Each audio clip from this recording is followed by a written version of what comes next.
Olá pessoal, está no ar mais um programa El Shaddai TV. Nossa intenção, como sempre, é abençoar o seu coração e levar um pouco da presença de Deus até a sua casa. Por isso que nós gravamos sempre um momento de louvor que acontece aqui na igreja nos domingos. E a partir de agora você pode conferir o louvor que foi gravado neste último final de semana.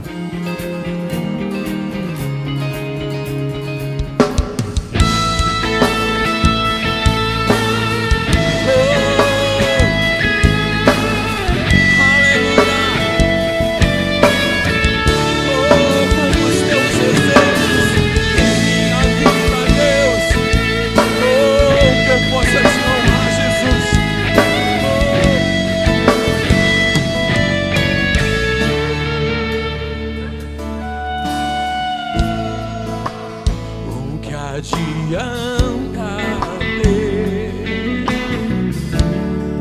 as riquezas desse mundo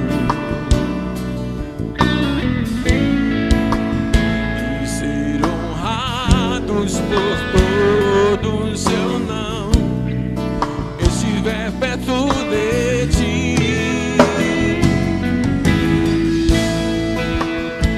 Estar contigo vale mais pra mim e as dádivas de tuas mãos.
Como é bom adorar a Deus, não é mesmo? Eu espero que você tenha sido abençoado com esse louvor.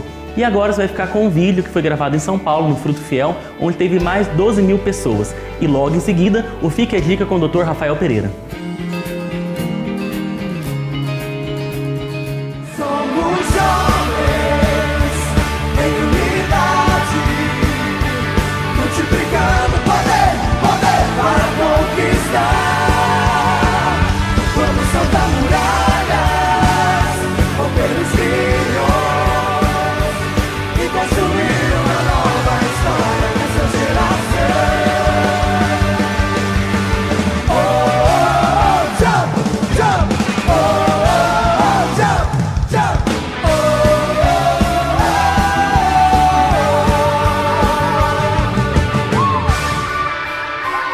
É um grito de júbilo! Essa é a geração de ouvir!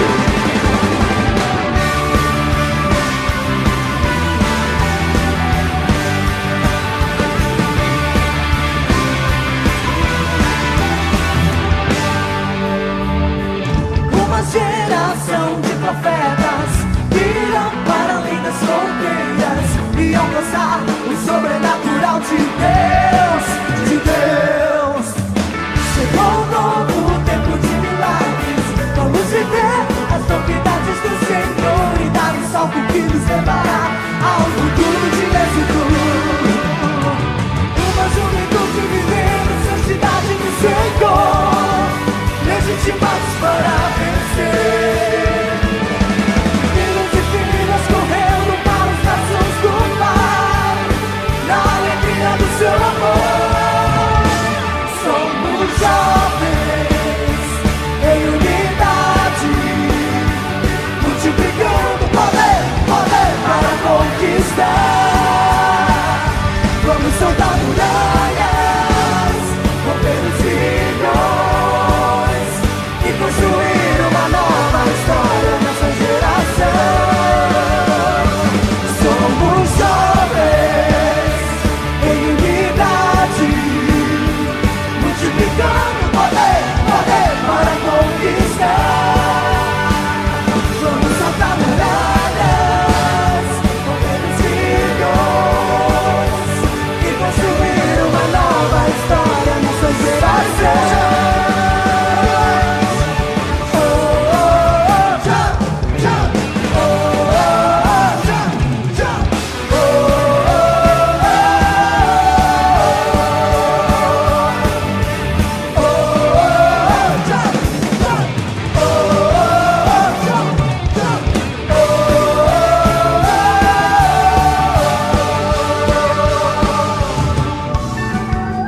Vamos lançar a rede e colher a mil. Vamos lançar a rede e colher a mil. Vamos lançar a rede e colher a mil. Vamos lançar a rede e colher a mil. Vamos lançar a rede e colher a mil. Vamos lançar a rede e colher a mil. Vamos lançar a rede e colher a mil. Vamos lançar a rede e colher a mil. Multidões, multidões, multidões, multidões, multidões,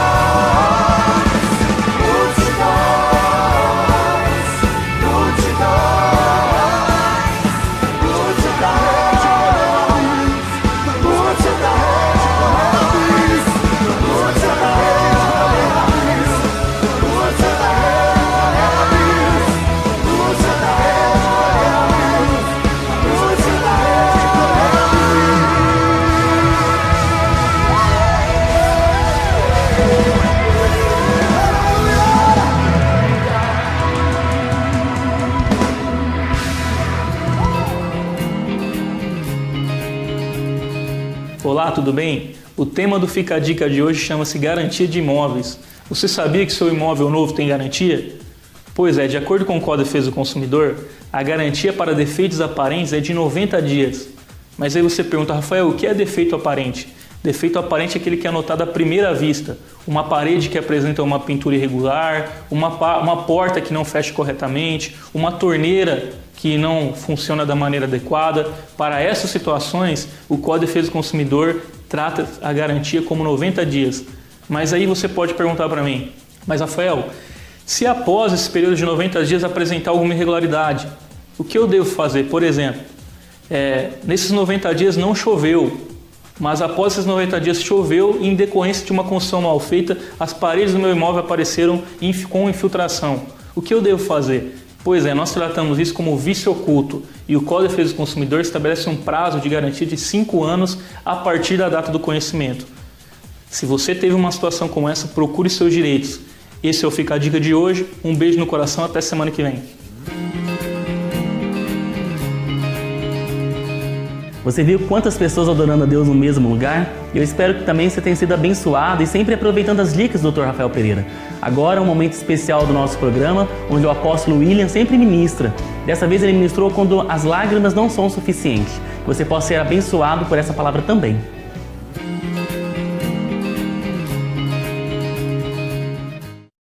Você já percebeu como uma criança ela reage com as coisas da vida, não? Como uma criança reage quando ela chega num restaurante na hora de pagar a conta e ela vê um chocolate e o pai diz não. Sim, pai, eu compreendo que a situação financeira da nossa casa não está muito boa.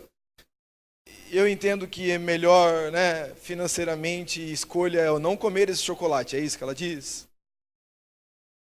Ou quando aquelas propagandas de brinquedo, sabe aquelas propagandas de brinquedo? Que custam 200, 300 reais o brinquedo, e que na propaganda o brinquedo voa, o brinquedo solta raio, o brinquedo solta fogo pelos pés, aí você compra o brinquedo continua custando 200, 300 reais e não solta essas coisas, e quando não sai fogo, a criança diz assim, eu compreendo que isso é uma propaganda enganosa. Pai, aliás, nós deveríamos exigir os nossos direitos, eu sei que isso não tem nada a ver contigo, lida isso com a maior tranquilidade do mundo, é isso que uma criança faz? Geralmente a criança faz o quê? Uau! Ela não é? Chora, chora, chora. Ela entra em prantos. A criança, quando ela olha um brinquedo do amigo, que é diferente do dela, ela sente ciúmes, ela faz o quê? Ela chora. Quando ela vai lá e ela é agredida por um outro amiguinho, ela faz o quê? Ela chora. Chorar é um ato que é uma resposta da criança diante de uma dificuldade, diante de uma tensão, de um sentimento, de uma intensidade latente na alma dessa pessoa, dessa criança. Só que o choro também não acontece na vida dos adultos? Sim ou não, irmãos? Vocês choram bastante ou não? Quem chora bastante, levanta a mão. Amém. Essa resposta que as crianças dão diante dos obstáculos é chorar. Sim ou não? A Bíblia diz em Salmo 30, do verso 5, parte B do versículo, diz assim, ao anoitecer pode vir o choro, mas a alegria vem pela manhã. Ou a tristeza pode durar toda a noite, mas a alegria vem pela... Mas... E quando a alegria não vem pela manhã? E quando a noite passa e você diz, a alegria vem pela... E aí amanhece o dia e você fala, agora vai passar, e não passa. Aí você fala assim, mas agora depois do almoço, de uma boa feijoada, quem sabe isso passe. E não passa também.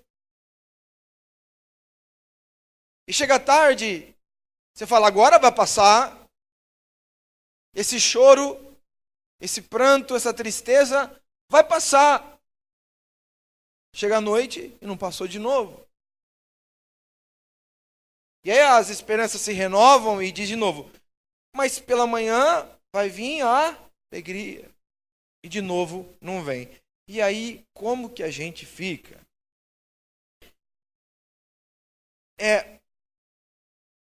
Nós temos que desmistificar. Eu tenho visto muitos cristãos depressivos às vezes, nós somos muito confrontados e cristãos com processos depressivos e tristezas. Que eu encontro de cristãos entristecidos, meu Deus do céu.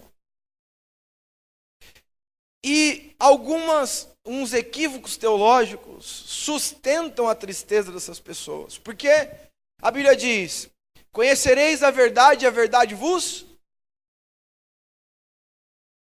A Bíblia diz que quando eu conheço a verdade, eu sou livre. E meu povo, a Bíblia diz em Oséias, perece por falta de conhecimento. E eu quero falar e refletir com vocês sobre alguns pontos, sobre algumas verdades sobre esse tema. O tema da mensagem de hoje é: quando as lágrimas não são o suficiente.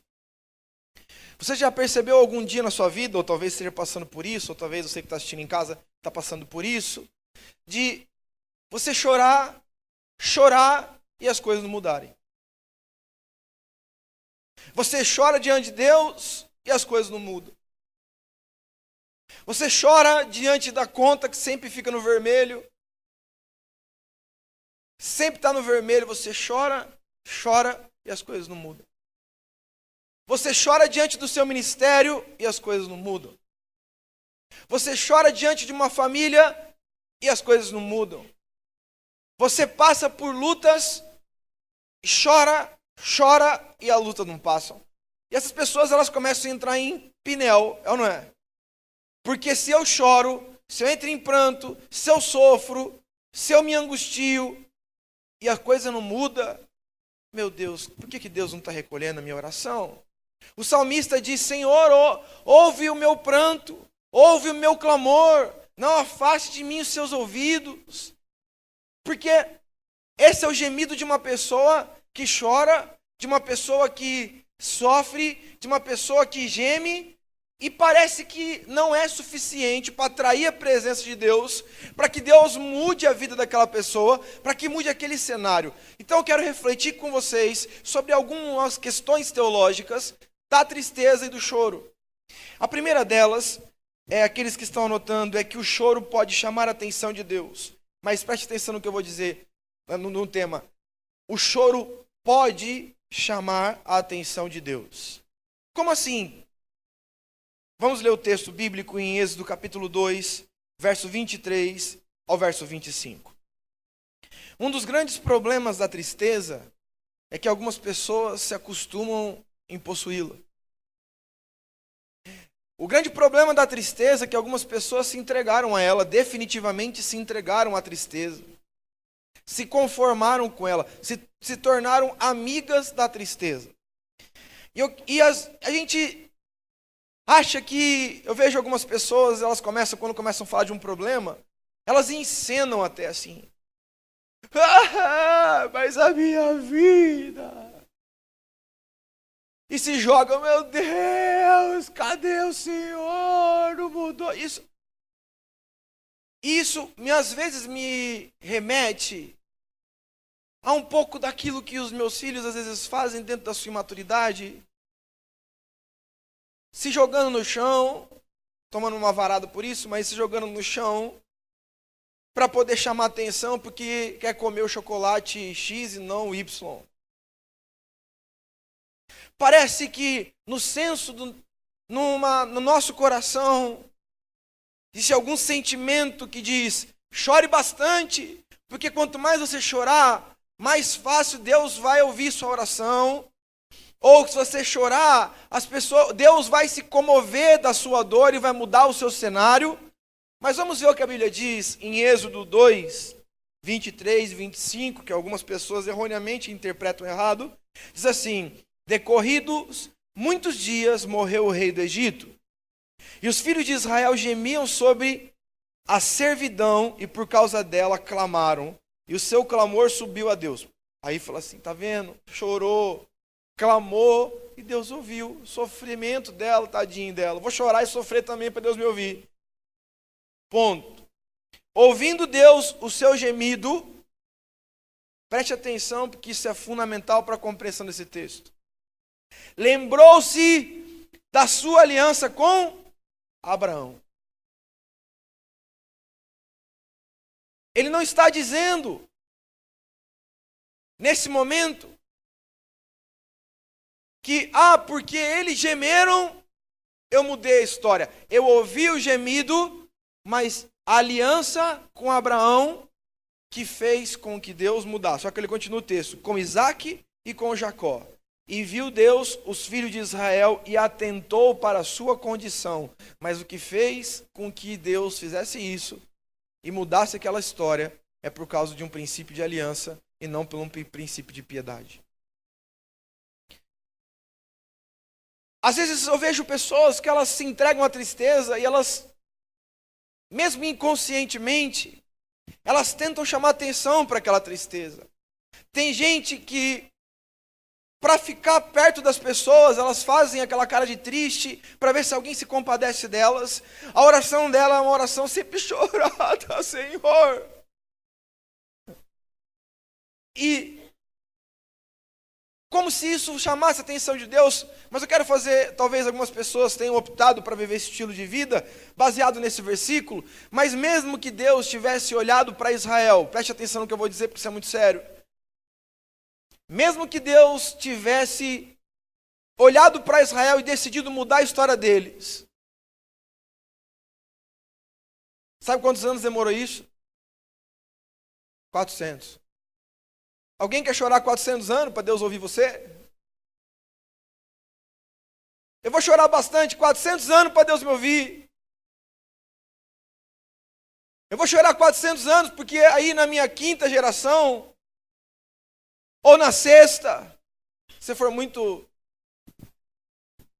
saúde, muita longevidade, talvez na quarta, Deus ouça o seu clamor, o clamor da sua casa, da sua família. Outra coisa importante a ser dita é que Deus olhou para aquele povo, mas aquele povo era escravo. Aquele povo tinha perdido os costumes cristãos de Deus, tinha perdido os princípios de Deus na vida deles. Isso é sério. Essa atitude de resgate não é atitude de resgate para crente. É de gente que está vivendo na escravidão, gente que está vivendo debaixo de legado de um principado egípcio, de demônios, de sofrimento. Tanto é que o Egito, eles saem do Egito, mas o Egito não sai do coração deles. E de todos que foram, 2 entraram em Canaã. O versículo deixa bem claro que Deus agiu e não foi por causa do choro e dos muitos gemidos do seu povo. Ele diz, ouvindo Deus o seu gemido, lembrou-se da sua aliança com Abraão. Se você não quer viver chorando, querido, se você quer chamar a atenção de Deus com o seu choro e com a sua tristeza, eu quero dizer para você em nome de Jesus, esse não é o caminho. Porque talvez nós recebemos um estilo, nós recebemos um modelo de cristianismo, que quanto mais cara de pobre coitado a gente tem, parece que a gente é mais crente. Você já ouviu essas coisas? A vida está acontecendo, tanta luta e gemido, mas eu persevero no Altíssimo, orando e jejuando, pois meus joelhos estão diante dele. Aí todo mundo diz, meu Deus, como é de Deus. Até pouco tempo atrás, sacerdote bom, que tem cara de maracujá, né? Aleluia, irmão. Não é assim? Tem uma vida toda pobre, limitada, sozinho, não posso ter ninguém. Porque, infelizmente, o equívoco teológico determina o estilo de vida que temos. Ela rouba as expectativas e dita comportamentos. Está dando para compreender sim ou não? Se um erro teológico entrar no seu coração, você vai se conformar com a tristeza. Você vai querer chamar a atenção de Deus pela tristeza, pelo choro, pelo gemido, pelo pranto. vai querer fazer cena, gritar, chorar, eu estou sofrendo, como se Deus, agora sim Deus vai olhar para você porque você gritou mais que os outros. Como se Deus não estivesse atento ao sofrimento e à luta, à dificuldade daqueles que não choram. Segunda questão que nós vamos estudar nesse texto. E talvez seja a nossa pergunta: para que serve o choro então? Se não é o choro, não tem aplicação de mexer no coração de Deus, de fazer com que Ele preste mais atenção em mim, porque eu vou dizer uma coisa para vocês. Eu lembro quando meus filhos começaram a crescer, começaram a fazer manha. Uma das coisas que eu precisei aprender como pai é que aquilo que eles estavam querendo fazer manha é chamar atenção. Quem é pedagoga aqui, trabalha com criança, sabe o que eu estou dizendo muito bem. São escoladas no que eu estou dizendo. Sabe que tem criança que quer chamar atenção, mesmo que ele tenha que se cortar, que ele tenha que se bater, que ele tenha que se machucar, ele se machuca para chamar atenção.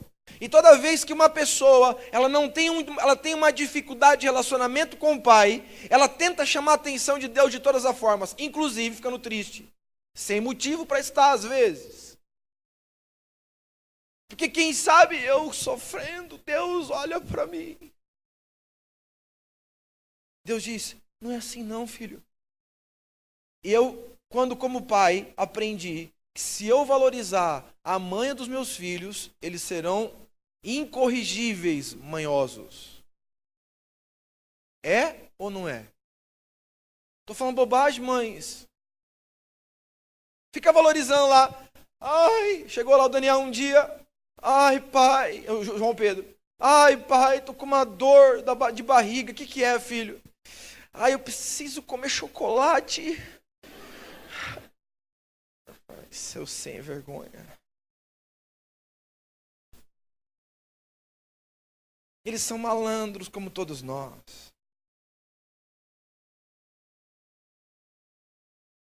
Você imagina se eu falar assim: tadinho, ele quer um chocolatinho, vou dar chocolatinho, o vovozinho tá dando pra você, chocolatinho, dá pra ele. Aí ele vai ter dor na perna por causa do chocolate, ele vai ter dor no olho para não ir pra escola. Se ele aprender que quando ele ficar triste, eu paro tudo em casa para ficar com ele, ele vai ser depressivo pro resto da vida.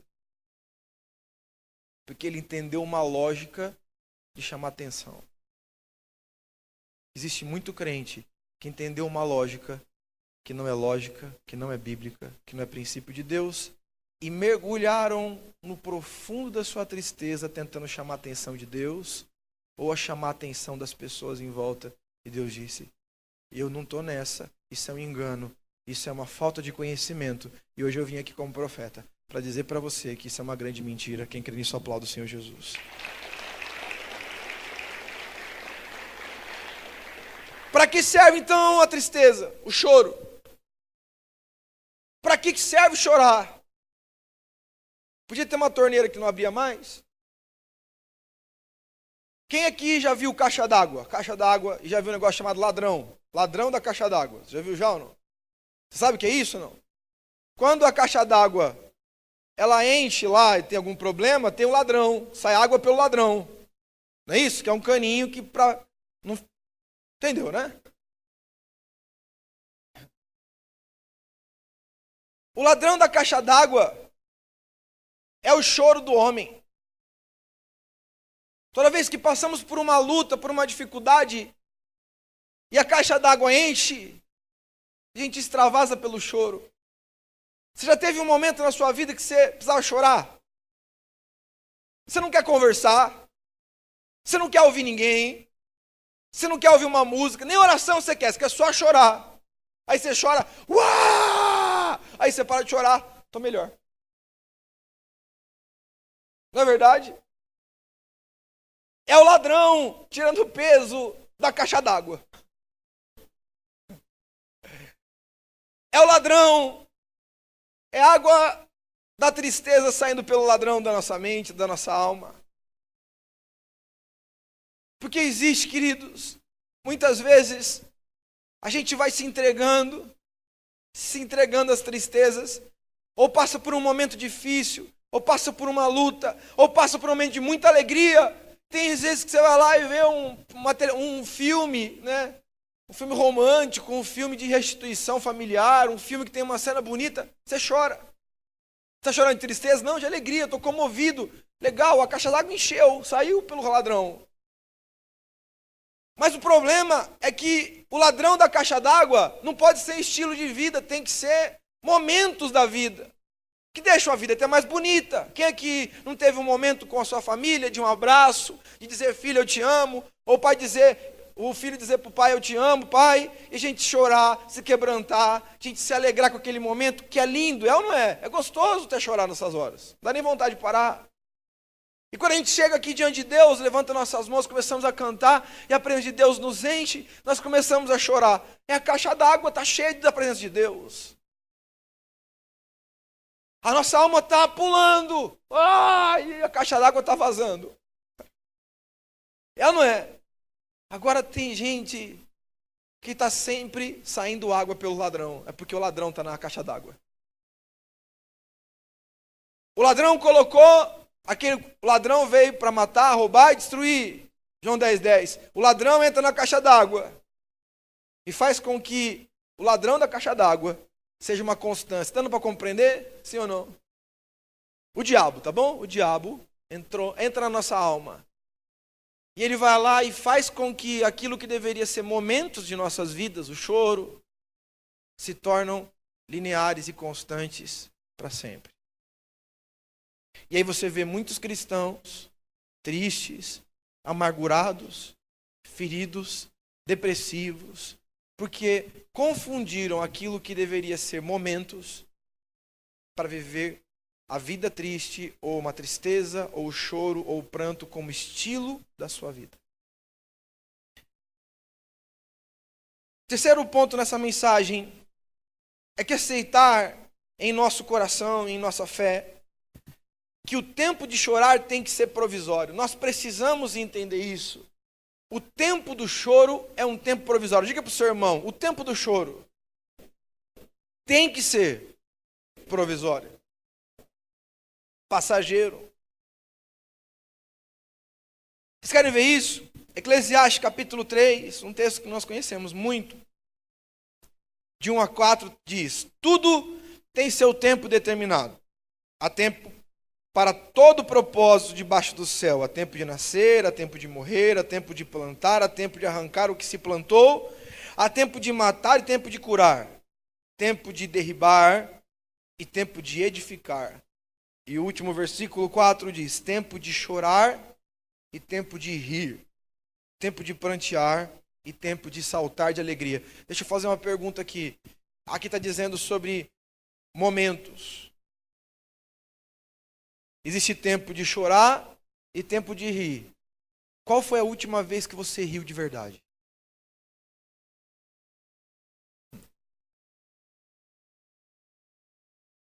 Há tempo de prantear.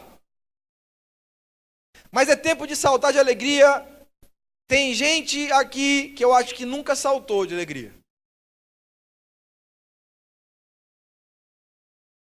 Sabe? Pular de alegria. Celebrar uma conquista. Sorrir. Alguém aqui já fez xixi na calça de tanta risada?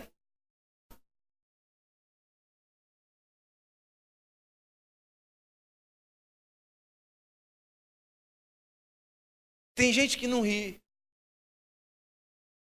Nós fomos no ônibus agora, voltando do Fruto Fiel, que foi maravilhoso, foi lindo, lá na Ibirapuera. Eu estava lá no primeiro banco, e eu via as pessoas chorando e dar risada no fundo.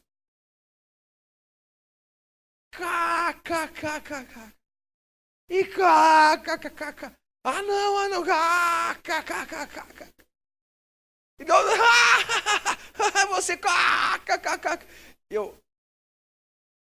eu falei, é isso aí. A gente precisa dar risada. Augusto Cury diz uma coisa que eu gosto muito, ele diz assim: eu preciso aprender a contemplar o que é belo. Quem não consegue contemplar o que é belo na vida, nunca verá beleza na vida. A gente tem somos rodeados de tantas coisas para nos alegrar, e nós temos sempre o maldito hábito de procurar aquilo que não traz alegria. Mesmo a Bíblia dizendo: quero trazer à memória aquilo que me dá esse.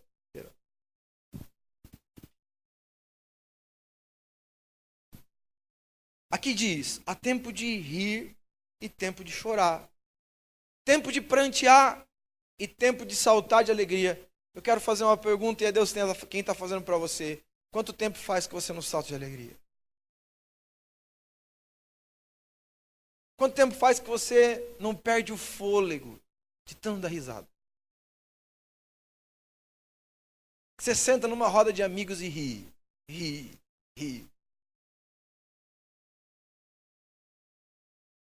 É isso que Deus está dizendo que nós temos que viver. Momentos de dor, de pranto, quem disse que não teríamos? Eu não estou dizendo isso, mas viver nesse tipo de vida não é o que Deus quer que a gente viva. Eu preciso rir. Vocês já viram a risoterapia? Já ou não? Tem isso daí, sabia? Fica um monte de gente olhando para cara do outro dando risada. Eu não sei se funciona, mas é engraçado.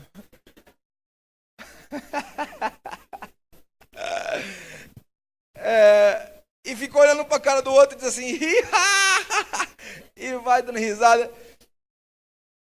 Eu não sei se faz efeito, mas eu sei que é engraçado. Tem gente que não sabe mais rir. Tem gente que não consegue nem se entregar uma risada quando vai rir.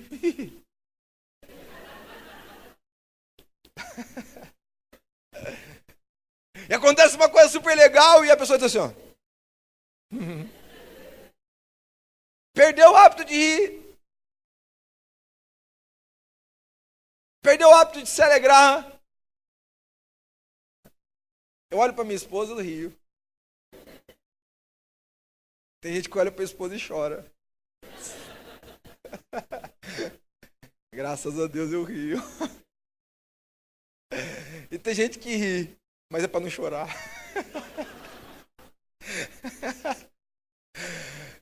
Ai, Jesus. Glória a Deus, eu gosto de rir, viu, gente? Graças a Deus. A Bíblia diz, Isaías 61, uma coisa muito séria, diz assim, que Deus ungiu o Messias para proclamar libertação aos cativos. Não é isso que a Bíblia diz lá? A Bíblia diz mais, a consolar os que choram e pôr sobre os que em Sião estão de luto uma coroa em vez de cinzas, óleo de alegria em vez de pranto, vestes de louvor em vez de espírito angustiado. Isso é o que Jesus faz. E eu vejo cristãos, a vida, oh meu Deus, o que aconteceu? É luta, é principado, é capeta, é diabo, é maldição, é macumba, é feitiço, é olho gordo, é inveja, discórdia, fofoca, eu não aguento mais.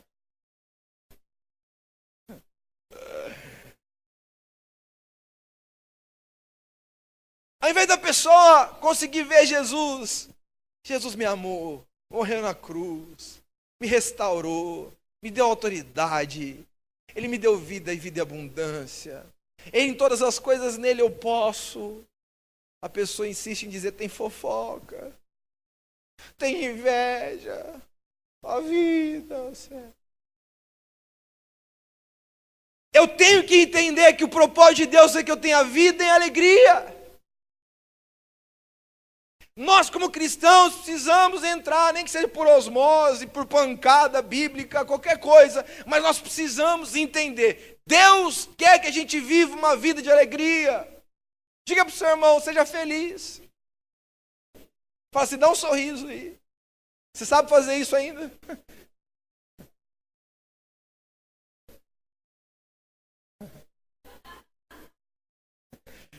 Estou vendo aqui de cima e a gente fala assim, dá um sorriso, teu irmão, assim, ó. Não dou. Amém. Até o final da ministração Deus vai agir. Agora sim, se o choro e a vida de choro, de manha, de milindre, de autocomiseração, é característica de uma alma imatura,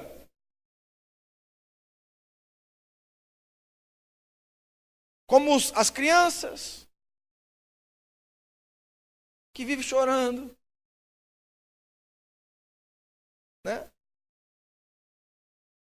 O quarto ponto é, então, qual é a resposta de uma alma madura? Pergunta para o seu irmão, qual é a resposta de uma alma madura? Você tem versículos que você ama? Você tem? Você tem xodó? Eu gosto da Bíblia inteira porque a Bíblia é maravilhosa, mas você tem alguns versículos que eles pautam sua vida? São versículos que no momento difícil da sua história eles vêm e batem assim, ó, pá, fala com você? Eu tenho alguns.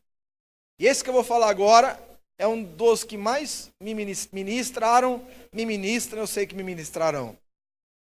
Salmo 126, verso 5 e verso 6, diz assim: os que com lágrimas semeiam, com júbilo ceifarão. Quem sai andando e chorando enquanto semeia, voltará com júbilo, trazendo seus feixes. Guarde uma frase no seu coração. Guarde essa frase, ó. Perspectivas não mudam o futuro. Atitudes mudam o futuro. Perspectivas mudam atitudes. Perspectivas não mudam o futuro. A pessoa ela pode ter uma perspectiva muito linda quanto ao futuro, mas se ela não tiver uma atitude, ela não tem um futuro diferente. Eu preciso ser restaurado na minha perspectiva para que as minhas atitudes mudem e para que o meu futuro seja alterado. As atitudes não são mudadas se eu não tenho perspectiva. Está dando para compreender sim ou não? Sim ou não? Se eu tenho uma perspectiva de morte, por que eu vou investir?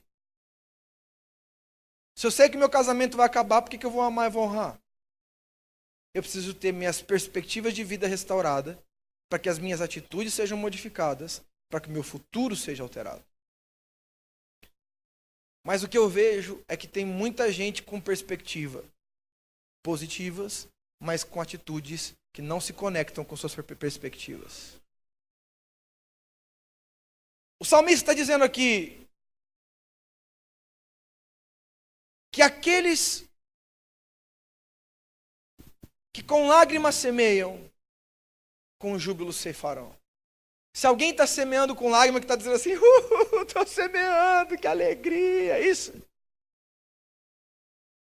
é sem vontade de fazer.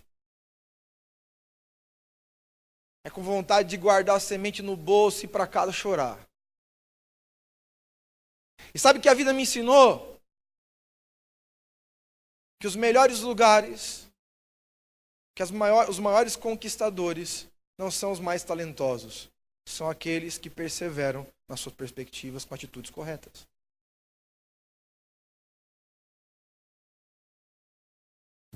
Como que eu mudo a minha história? Chorando? Pranteando diante de Deus, dizendo, eu queria que minha vida fosse diferente. Me desculpa, mas o que eu vejo de gente, vocês vão me perdoar o que eu vou dizer agora, de gente, você também na televisão, de gente vagabunda, de gente preguiçosa, que nunca prosperarão, apesar de viverem em oração e chorando. Sabe por quê? Porque arranjam empregos, são os primeiros a chegar atrasado, não se comprometerem com seus empregos, e depois dizem, eu estou orando, Senhor, não é possível, não dá certo em nenhum emprego. Nunca dará. Porque se quer uma perspectiva diferente, tem que ter uma atitude diferente. Quem não tem uma atitude diferente não conquista. Não tem futuro, não tem felicidade. Tem gente que diz, eu sonho em ter um homem de Deus do meu lado, uma mulher cheia do Espírito Santo do meu lado, um homem cheio de Deus na minha vida, mas a primeira folga que tem, fica nos bastidores, nos escondidos, nos carros, debaixo de árvores se abrasando, depois dizendo, não sei por que perdi, não sei por que minha vida não está boa, porque a sua perspectiva de vida, o seu sonho de vida não compactua com as suas atitudes. O que muda o nosso futuro não são perspectivas e nem lágrimas diante de Deus, porque Deus diz, aqueles que me amam guardam os meus mandamentos. Não dizem, eu te amo, papai, eu te amo, você é o papaizinho, oh, eu gosto muito de ti, o Senhor é maravilhoso, vira as costas, vive em pecado. Chora diante de Deus e vou dizer para vocês, tem uns atores aí, irmão, se Spielberg vê, contrata. Eles vão, eles choram, eles entram em protesto. Eu preciso de uma mudança. Não é possível meu casamento continuar desse jeito. Os meus filhos desse jeito. Aí chega em casa, vira um monstro. Cresce as garras do Fred Krueger e vai para cima dos filhos, aterrorizar. É um pesadelo na casa. É a hora do pesadelo. Depois diz, não sei porque minha família não se converte. Não se converte mesmo. Tem gente que diz assim, meu Deus, eu não sei porque os meus filhos não vêm para a igreja. Porque chega lá, pai e mãe aqui, chega lá na casa e fica falando, não aguento mais, se mete na minha vida, fica falando de mim, não sei o que lá. Aí diz assim, não sei porque os meus filhos não se convertem. Por quê? Porque a perspectiva de salvar sua casa não é coerente com a atitude dentro do lar. Está dando para compreender? Nós não estamos falando do evangelho da abstração e das cenas que nós fazemos. Nós estamos falando de um evangelho que responde a atitudes.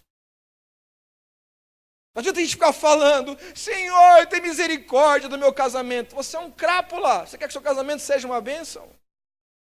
Você é insensível à necessidade da sua esposa, você quer que seu casamento seja uma bênção? Senhor, abençoa o meu noivado para que eu possa casar feliz, sorridente. Você está vivendo em pecado. Você quer que seu casamento seja uma bênção? A Bíblia diz, não há como isso acontecer, porque você pode ter muitas expectativas, você pode ter muitos desejos para o seu futuro, mas se a sua atitude não for coerente às suas perspectivas, você não tem um futuro diferente. E tem gente chorando, mas tendo atitude incoerente com seus sonhos. Está dando para compreender assim ou não? O mundo cristão nos ensinou a viver um teatro cristão. A gente faz um monte de coisa escondida, depois chora. Deus, o Senhor sabe que a tentação era muito dura, eu não pude suportar. Deus disse, é mentira. A Bíblia diz lá em Coríntios, que não há provação que venha sobre nós que nós não venhamos a suportar. Se caímos, porque fomos sem vergonha. Atitude. Tem pessoas que viverão tristes e chorando sempre. Não por causa de Deus não olhou. Não porque Deus não está se preocupando. Mas é porque a atitude que eles têm não é coerente com a perspectiva de vida que possuem. Está dando para compreender, sim ou não? Eu quero ter uma vida feliz. Então tem uma atitude. Eu quero recuperar o meu filho que não olha na minha cara. Então tem uma atitude. Eu quero ser uma pessoa que vive plenitude de vida. Então tem atitude. Eu quero ser uma pessoa próspera. Então tem atitude. Eu quero ser um homem cheio do Espírito Santo. Então tem atitude. Eu quero emagrecer. Então tem atitude. Não dá para viver no campo da abstração, Senhor, tira a gordurinha, gordurão, vai saindo de montão. Não tem. Você que não vai para academia e não fecha essa boca, não. Você vai ver a gordura saindo. Saindo pelos lados. A atitude define o que somos. Preste atenção no que eu vou dizer. A Bíblia diz que assim como nos vemos, assim somos. A Bíblia diz que se você se vê um fracasso, parabéns, você é um fracasso. Porque fé não é só para as coisas ruins, não é para as coisas boas, é para as coisas ruins também. Eu tenho a fé, a firme convicção de que eu sou um falido. Parabéns, você é um falido. Eu tenho a firme convicção no fundo do meu coração, eu não digo com a minha boca, mas lá no meu coração eu penso, tudo que eu pôr as mãos não prosperará. Não vai prosperar. eu tenho que mudar as minhas perspectivas para que as minhas atitudes sejam alteradas e para que o meu futuro seja diferente. Vamos dizer isso juntos, então? Eu tenho que mudar as minhas perspectivas para que as minhas atitudes sejam mudadas, para que eu entre num novo futuro, em nome de Jesus. Quem crê nisso, aplauda o Senhor Jesus, fique em pé.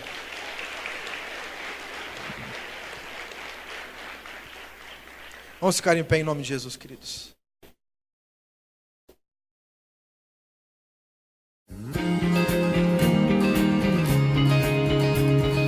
Que palavra poderosa foi essa, não é mesmo? Que a partir de hoje você possa sempre viver pela alegria do Senhor, que é a nossa força. Bom, está chegando ao final do nosso programa, mas antes eu quero deixar 2 endereços eletrônicos para você. O primeiro é da nossa igreja, que é o www.igrejashaddai.org, e lá você confere as palavras do apóstolo, todas as programações que acontecem aqui na El Shaddai.